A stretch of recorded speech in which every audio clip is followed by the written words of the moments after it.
پرانے وقتوں میں ایک بزرگ تھے جن کو بہت ہی مانا جاتا تھا۔ وہ بزرگ بنی اسرائیل میں آئے تھے۔ ان کے پاس 3 لوگ آئے جو کہ بیمار ہونے کے ساتھ بے روزگار بھی تھے۔ انہوں نے بزرگ کی خدمت میں حاضری دی اور اپنا مدعا بیان کیا۔ پہلا بولا کہ مجھے برس کی بیماری ہے، اور برس اتنی ہے کہ لوگ مجھے حقارت کی نظر سے دیکھتے ہیں، اور اگر مسجد میں جاؤں تو لوگ میرے ساتھ نماز تک نہیں پڑھتے۔ اسی وجہ سے کوئی ذریعہ معاش بھی نہیں ہے۔ بزرگ نے ہاتھ اٹھائے اور دعا کی کہ اللہ اس کو بیماری سے نجات عطا فرمائے، اور ایک اونٹنی دی۔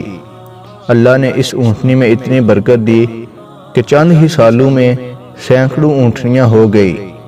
دوسرے شخص نے مدعا بیان کیا کہ میں سر سے گنجا ہوں، جس کی وجہ سے لوگ مجھے حقارت کی نگاہ سے دیکھتے ہیں، اور روزگار بھی نہیں ہے۔ بزرگ نے دعا دی کہ اللہ تمہاری بیماری دور کرے، اور ایک گائے دی۔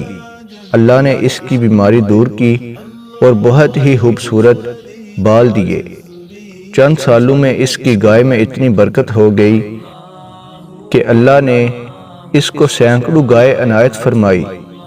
تیسرا شخص نے مدعا بیان کیا کہ وہ اندھا ہے اور روزگار بھی نہیں ہے۔ بزرگ نے اس کے لیے بھی دعا کی اور ایک بکری دی۔ اللہ نے مہربانی کی، اس کی آنکھوں کا نور واپس آ گیا، اور اس بکری میں اتنی برکت آئی کہ چند سالوں میں سینکڑوں بکریاں ہو گئی۔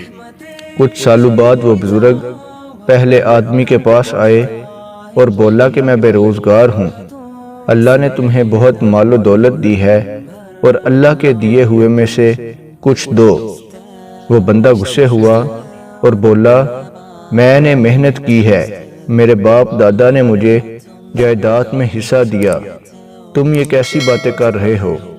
بزرگ بولا، اللہ کے بندے ناراض نہ ہو، تم جیسے تھے اللہ تمہیں ویسا کر دے۔ اور بعد میں اس شخص کے چہرے پر وہی برس بن گئی، اور سارے اونٹ ایک ایک کر کے مر گئے۔ جہاں تھا وہ اسی جگہ آ گیا۔ بزرگ دوسرے انسان کے پاس گئے اور بولا کہ اللہ کے نام پر کچھ دو، اللہ کے دیے میں سے آپ نے دینا ہے۔ وہ بندہ بھی لڑ پڑا، تم کون ہوتے ہو مجھ سے یہ سب مانگنے والے، دفع ہو جاؤ۔ بزرگ بولے، ناراض نہ ہو، اور اللہ تمہیں ویسا ہی کر دے، اور چل دیے۔ وہ شخص بھی گنجا ہونا شروع ہو گیا، اور اس کی ایک ایک کر کے گائیں مرتی گئی۔ اور وہ تیسرے بندے کے پاس گئے اور اپنا مدعا بیان کیا کہ میری مدد کی جائے۔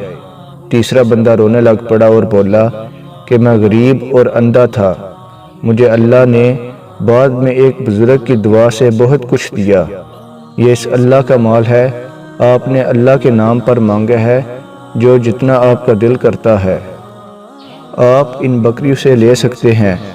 بزرگ بولے، ارے بھائی، میں اللہ کا فرشتہ ہوں، اور اللہ نے مجھے تم لوگوں کا امتحان لینے بھیجا ہے۔ پہلے 2 غرور اور مال کے تکبر کی وجہ سے خسارے میں رہے، تم کامیاب ہو گئے، اللہ تمہیں یہ مال نصیب کرے، اور چل دیے۔ انسان کو چاہیے کہ تکبر نہ کرے، اپنی پیدائش کو نہ بھولے، اور اللہ کے دیے ہوئے میں سے اللہ کے راستے میں خرچ کرے۔ اللہ ہم سب کا حامی و ناصر ہو، آمین۔ اگر آپ کو یہ ہماری ویڈیو اچھی لگی ہو تو چینل کو سبسکرائب کر دیں اور بیل کے آئیکن کو پریس کر دیں۔